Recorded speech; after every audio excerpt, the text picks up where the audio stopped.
고은쌤과 함께하는 역사는 쉽다. 고려의 건국과 귀족 사회의 형성.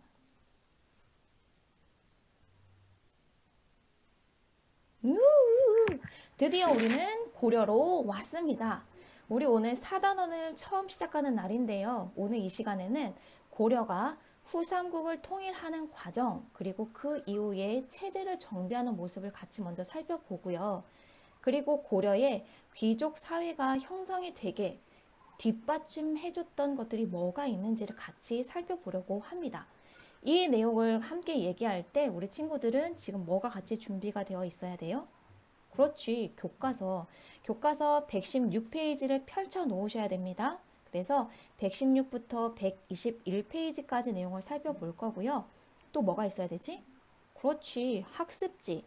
학습지 14, 15페이지를 함께 딱 준비해 놓고 선생님이랑 같이 보면서 하는 거예요. 그러면 오늘의 학습 목표를 확인해 보죠. 자, 첫 번째는 뭐냐면 고려의 성립 과정을 나열하고 각 왕의 정책을 구분할 수 있게 될 거예요. 그리고 고려의 제도 중에서 귀족 사회 형성에 영향 준 것을 우리 친구들은 제시할 수 있게 될 겁니다. 오케이, 그러면 가보죠. 이미 내 머릿속에 있지. 우리 지난 시간에 어떤 내용을 같이 나눠봤냐면요. 귀족들의 왕위 다툼이 굉장히 심했죠. 그래서 관련된 사건 두 가지가 있었어요. 뭐였지? 그렇지. 김원창의 난과 장보고의 난이 있었어요. 이런 가운데 왕권은 약화될 수밖에 없었고 또한 지방의 통제력도 약화될 수밖에 없는 상황이었죠. 그래서 더 이상 민중들이 못 참겠어. 너무 힘들어. 그래서 상주 지역에서 최초의 민중 봉기로서 그래 원종과 애노의 난이 일어났다라는 얘기도 나눠봤습니다. 이러한 가운데 각 지역에는 대부분 촌주 출신들이 그 지역의 세력을 딱 잡고 새로운 세력으로 등장했죠. 우리 이들을 뭐라고 불렀죠? 그렇지, 호족. 이러한 호족 세력들은 실질적으로 그 지역의 지배자로서 성주, 장군이라 칭하면서 활약을 했죠. 이러한 호족 세력이 성장할 수 있겠던 든든하게 받쳐준 사상 두 가지. 그래, 선종과 풍수지리설이 있었어요. 수많은 호족들이 있었지만 그 중에서도 견훤 그리고 궁예를 통하여서 후백제, 후고구려가 성립하면서 우리는 남쪽 지역에는 후삼국 시대가 다시 열리고요. 지금 위에는 뭐가 있었던 상황이었어요? 그래, 발해가 존재하고 있는 상황까지. 오케이, 기억하고 있는 너희들 멋져?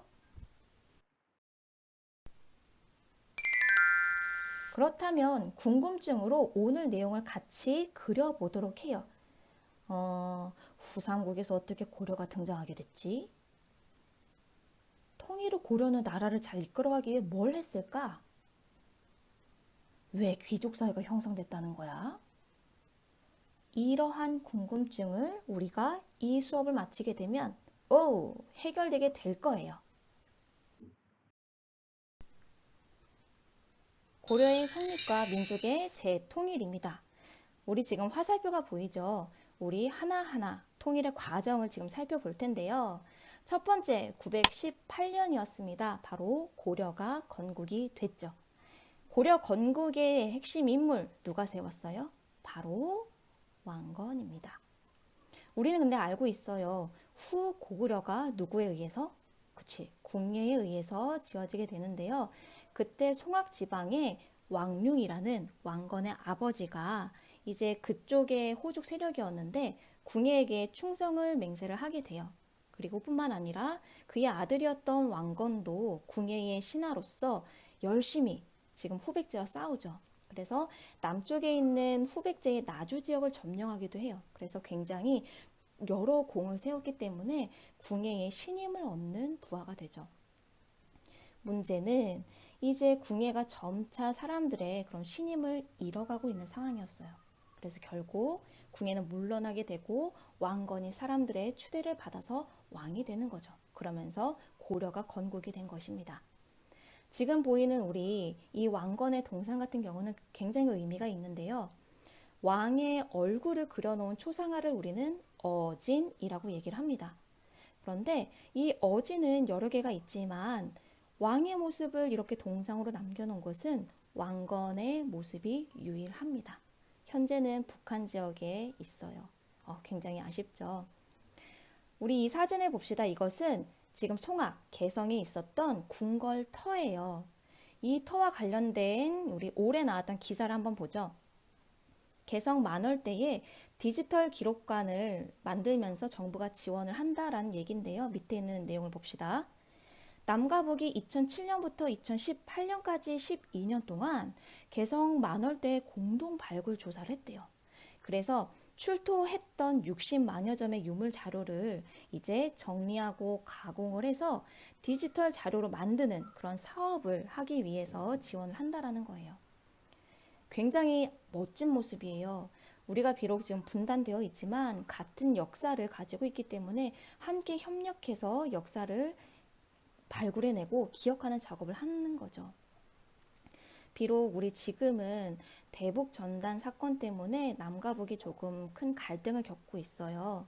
뿐만 아니라 해결해야 되는 여러 가지 사건, 그리고 또 여러 가지 논쟁들도 있죠.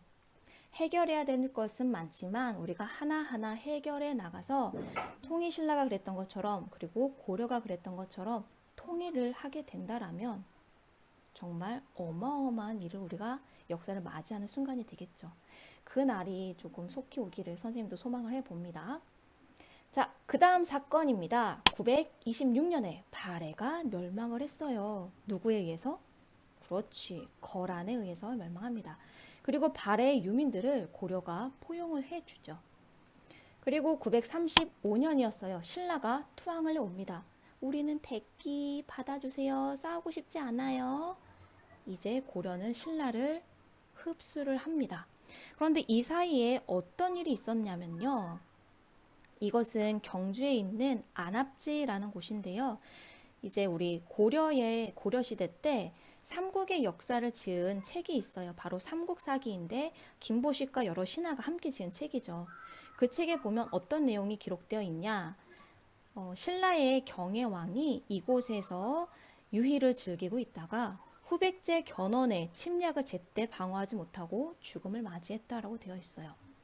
그런데 우리가 여기서 간과하면 안 되는 것, 분명히 역사는 기록을 할 때 승자의 입장에서 기록되는 면들이 있겠죠. 그래서 진짜 경혜왕이 이곳에서 유희만을 즐기고 있었냐? 거기다가는 우리가 한번 물음표를 던져볼 그런 자세가 필요해요. 여튼 이제 견훤은 경혜왕을 죽이고 신라의 마지막 왕인 경순왕을 이제 올리고 돌아가게 됩니다. 이 사실을 고려 왕건이 알아요. 고려는 당시 후백제와 사이가 좋지 않았지만 신라와는 조금 친했거든요. 그래서 우리가 원수를 갚아줄게! 그러면서 막 군대를 이끌고 가죠. 팔공산 전투에서는 왕건의 부대가 큰 타격을 입어요. 그런데 그 이후에 이제 930년에 현재 우리 하회 마을, 그쵸? 안동 지역이 예전에 고창으로 불렸거든요. 그 고창 지역에서 전투가 있었을 때는 큰 승리를 하게 됩니다. 그래서 주변에 있던 호족 세력들이 어디에 붙을까 고민하던 사람들이 고려에 많이 유입되는 결과를 가져옵니다. 그런 상황에서 935년에 어떤 일이 일어나냐면 후백제 안에서 왕위 다툼이 좀 일어납니다. 견훤에게 10명의 아들이 있었는데 그 중에서 넷째 아들이었던 금강을 좀 예뻐했던 것 같아요. 그래서 왕위를 금강에게 물려주려고 하죠. 그랬더니 첫째 아들이었던 신검이 어떻게 아버지 그럴 수 있지? 어떻게 넷째에게 왕을 줘? 나에게 줘야지. 그러면서 이제 동생을 죽여요. 그리고 아버지를 현재 김제에 있는 금산사에다가 가둬버립니다. 가만히 있었겠어요, 견훤이? 아니지. 당연히 도망쳤고 이제 고려의 귀순, 고려에 가서 나를 받아주세요 하게 됩니다. 이런 상황에서 이제 그 다음에 신라가 투항을 하는 거예요. 선생님 생각에는 좀 그랬을 것 같아. 딱 신라가 보니까 왠지 곧 후백제가 망할 것 같거든. 후백제가 망하고 나서 내가 받아주세요 이렇게 하는 것보다 그 전에 우리가 너희들에게 힘을 실어줄게. 우리를 받아주세요. 이렇게 하는 게 뭔가 조금 더 모양새가 좋지 않았을까라는 생각에 투항하진 않았을까라는 게 선생님 생각입니다. 자, 이제 신라는 투항했으니까 936년에 남아있던 후백제를 정벌을 하겠죠. 그리고 이제 후삼국을 통일하게 됩니다. 후삼국 통일에서 분명히 왕건이 능력이 있었던 거는 맞아요. 그런데 왕건뿐만이 아니라 각 지방에 있었던 지방 세력, 즉 호족의 도움이 있었기 때문에 가능했던 거죠. 그리고 뿐만 아니라 이 후삼국 통일이 지니는 의의는 뭐가 있냐면 후백제, 신라, 발해 유민 등을 포용했다라는 거예요. 이것을 통해서 민족의 재통일을 이룰 수 있었고 새로운 민족 문화 발달의 기반을 마련하게 됩니다.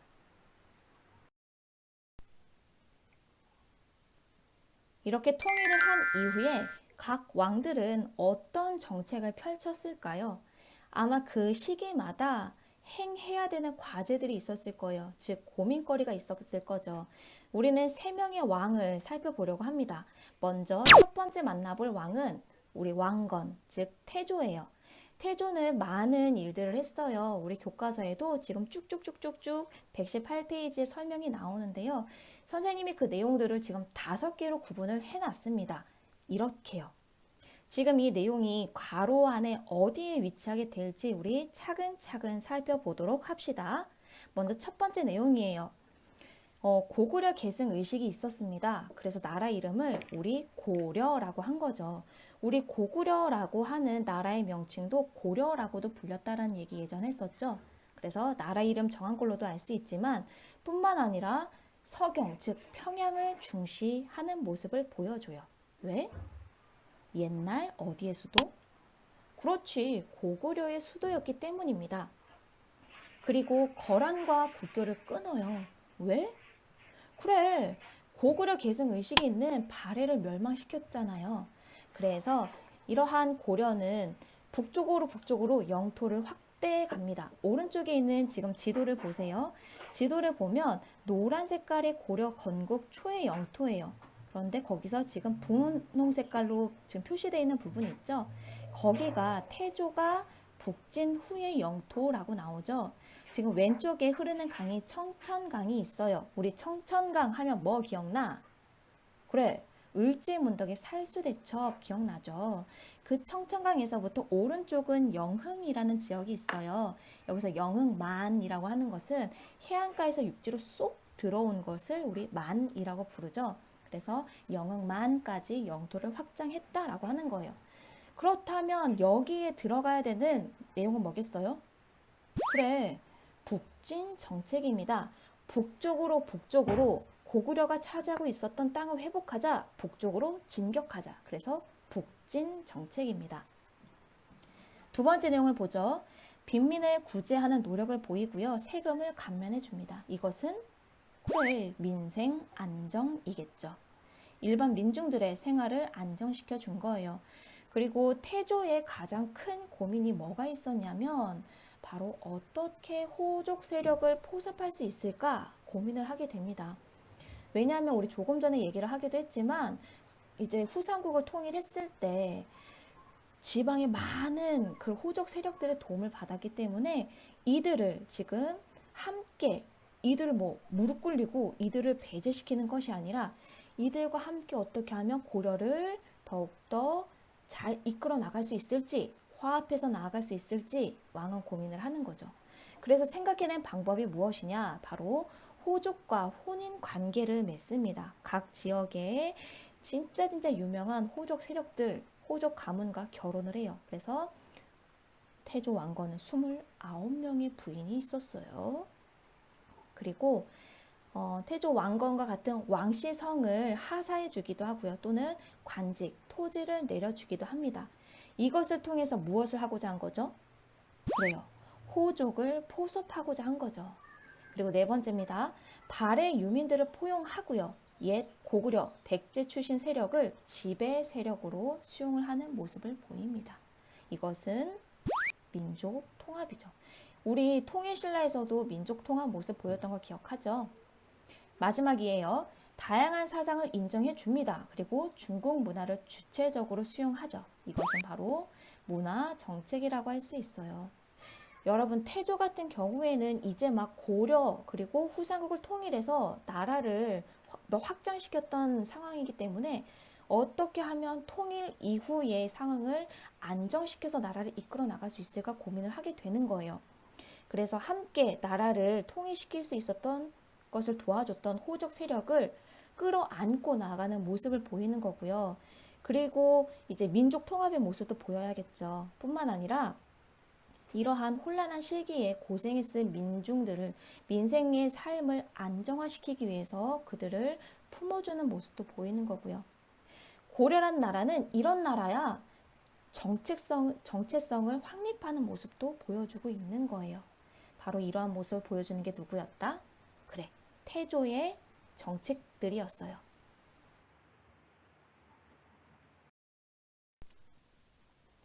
이번에 두 번째 만나볼 왕은 바로 태조의 아들이었던 광종이에요. 광종 전에 해종, 정종도 있었지만 이 시기는 굉장히 혼란스러웠거든요.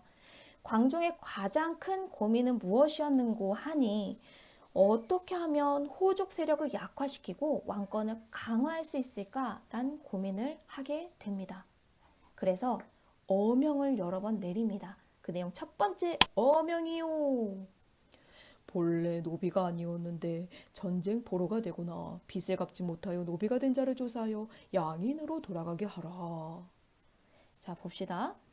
본래 노비가 아니었대요. 그런데 억울하게 노비가 된 거야. 그 사람들을 양인으로 다시 돌아가게 하는 거죠. 이것은 바로 노비 안검법이라고 불립니다. 우리 지금 이 내용은 119페이지 자료실에도 같이 나와 있죠. 노비 안검법에서 안이라는 것은 살필 안자예요. 검은 검사하다라는 거죠. 그래서 노비를 살피고 검사해서 원래 노비가 아니야, 억울해, 그런 사람들은 다시 원래의 신분으로 돌아가게 하는 거예요. 이것은 일반 민중의 삶의 억울함을 풀어주는 것이기도 하지만 광종이 이것을 실시한 진짜 목적은 무엇이었는고 하니 호족의 두 가지 기반을 약화시키기 위함이었습니다. 노비는 이러한 호족들의 경제적인 것과 큰 관련이 있어요. 그래서 노비의 수를 싹 줄여버리면 당연히 경제적인 기반을 약화시킬 수 있겠죠. 뿐만 아니라 이제 위급한 사태가 되었을 때 그런 상황에 처하면 이러한 노비들은 그 호족의 군대로도 이제 활용이 되거든요. 그러니까 군사적 기반도 같이 약화시키기 위함이었어요. 두 번째 어명이요 나갑니다. 과거제를 실시하여 유교 학식과 능력을 갖춘 인재를 선발하라. 네, 두 번째 지금 이 어명은 바로 과거제를 실시하라라는 거예요. 그 전에 특정 가문이기 때문에 어떤 신분이기 때문에 어떤 혈연적 특권 때문에 이들을 관리로 채용하는 것이 아니라 이제는 어떤 학식? 그래요. 왕에 대한 충성을 강조하는 유교 학식으로 똘똘똘 여기 지식이 채워져 있는 그런 사람, 능력을 갖춘 사람을 인재, 그들을 선발하는 거죠. 그래서 이것의 목적은 국왕에게 충성하는 관리를 많이 뽑아서 이들을 통해서 이제 왕권을 강화하겠다라는 겁니다. 우리 광종은 그 아버지였던 왕건과는 다른 모습을 보여주고 있어요. 왕권을 강화시키기 위해서 호족 세력을 약화시키고 또 왕권을 뒷받침해 줄 수 있는 세력을 양성하는 모습을 보여주고 있습니다.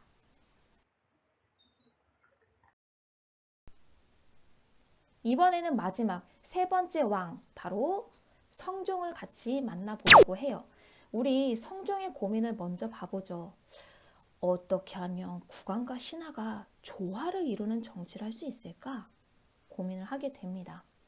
그래서 성종은 어명을 내려요. 신하들에게. 신하들아, 어떻게 하면 나라를 잘 다스릴 수 있을지 너희들의 생각을 적어서 나에게 내주련? 이런 얘기를 하는데 이제 그 중에서 이제 최승로라는 신하가 있어요. 28개의 내용을 가지고 왕에게 옵니다. 그 내용 중에서 세 가지를 좀 살펴보죠. 우리 7조의 내용을 보면 지방의 수령을 파견해야 합니다. 라고 건의를 해요. 이 내용은 우리 통일신라 때 이미 지방에 지방관을 파견한다 라는 얘기를 하긴 했지만 지금 고려가 성립되고 이때까지 고려 내에서 각 지방을 실질적으로 다스리고 있었던 것은 각 지방에 있는 호족 세력이었어요. 이제는 그들에게 모든 권한을 맡기는 것이 아니라 중앙에서 관리, 즉 수령을 파견하자라는 의견을 낸 거죠. 그래서 왕은 이 의견을 적극 받아들여서 지방관을 파견합니다. 그런데 모든 지역에 파견한 건 아니고요. 먼저 12개의 지역을 이제 지방행정 조직을 먼저 합니다. 바로 12목을 설치를 하는데요. 그곳에 먼저 지방관을 파견하고 이제 시간이 지날수록 점점 더 세세하게 지방관을 파견하는 모습을 볼 수 있을 거예요. 그리고 두 번째 우리 13조 내용에서 보면 우리 삼국시대 이후로 계속 불교는 번성하고 있었거든요. 그래서 불교와 관련된 여러 가지 행사도 굉장히 많았어요. 이것을 우선 줄이자, 너무 많다, 경제적 부담이 심하다, 민중도 힘들다라는 건의를 하고요. 20조에서 보면 불교를 믿는 것은 자신을 다스리는 거다. 그러니까 내면을 위한 걸로 꼭 필요하지만 나라를 다스리기 위해서는 유교라는 게 굉장히 중요합니다. 라고 건의를 해요. 적극도 받아들이죠. 적극적으로 수용을 해서 국가의 통치, 근본 이념으로 유교 사상을 땅땅땅 정합니다. 성종은 이를 통해서 중앙 집권 체제를 강화하죠. 우리 3명의 왕의 정책들을 살펴봤는데요. 다 각자 그때에 맞는 정책들을 하고 있는 것을 살펴봤어요. 그렇다면 우리는 지금까지 우리 친구들 2개의 궁금증을 해결을 한 거예요. 그럼 이제 마지막 궁금증을 해결을 해야겠죠.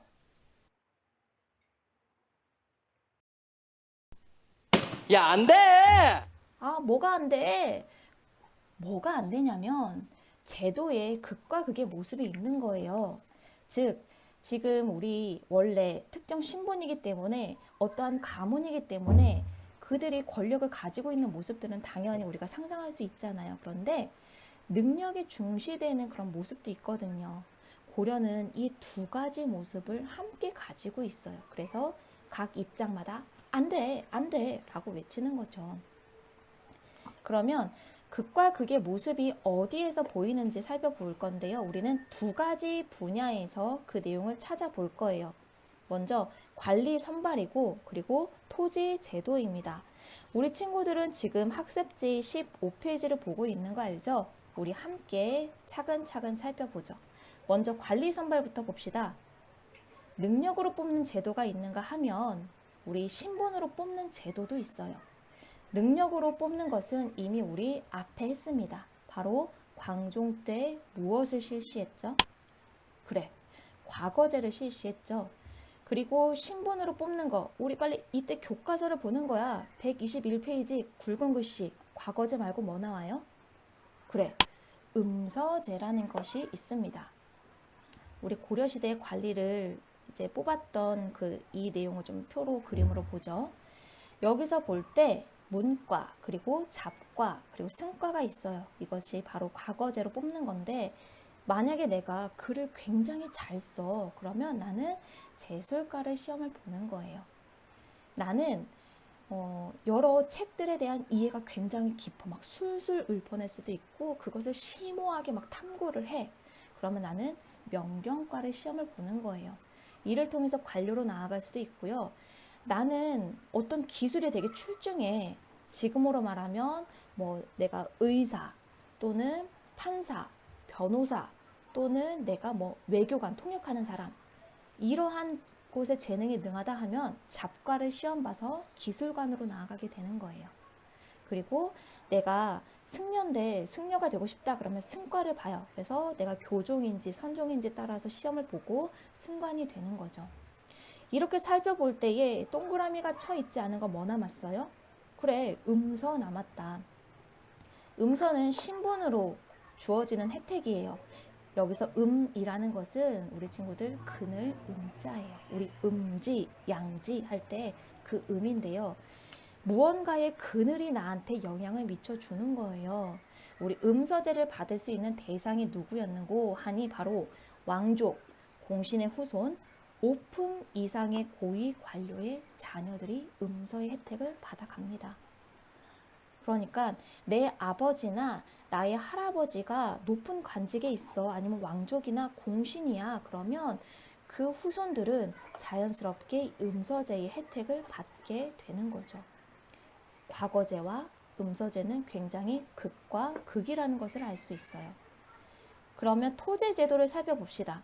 토지에서는 관리가 일한 대가로 정정당당하게 받는 토지가 있는가 하면 높은 신분이기 때문에 받는 혜택으로서의 토지가 존재합니다. 자, 관리로서 받는 것은 뭐냐면 전식과가 있어요. 우리 이미 통일신라 때 신문학 얘기를 하면서 노급이 폐지되고 무엇을 지급했다라고 했죠?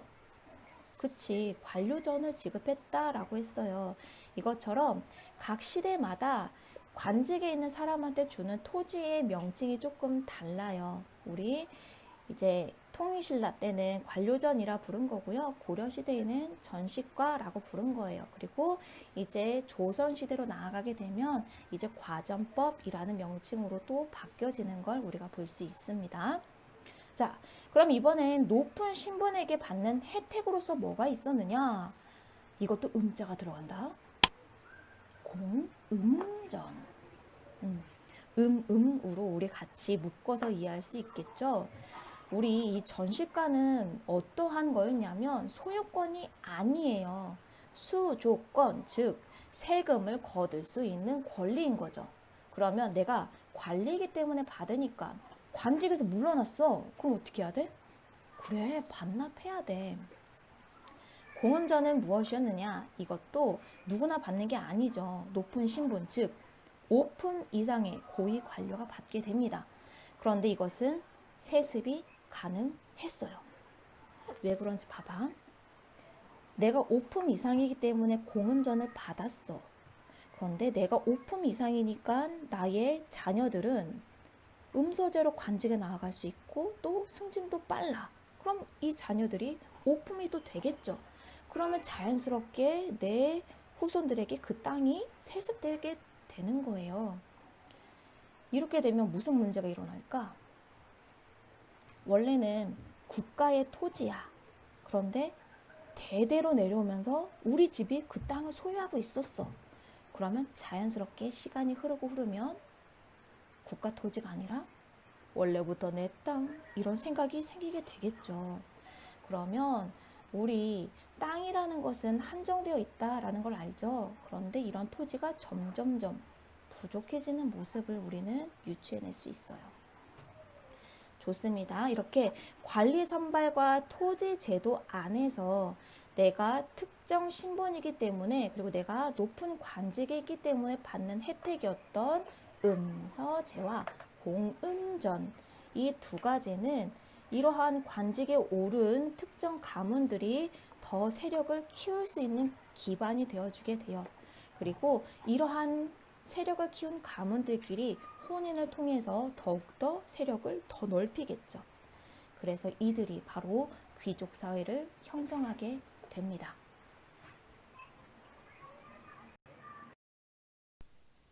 궁금증 해결. 우리는 이 앞에 지금 내용을 하면서 궁금증을 해결했어요.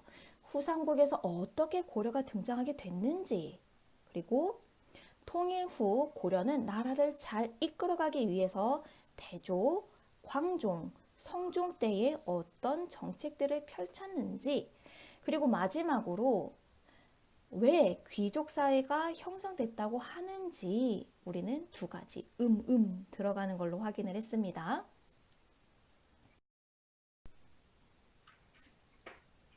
좋아요.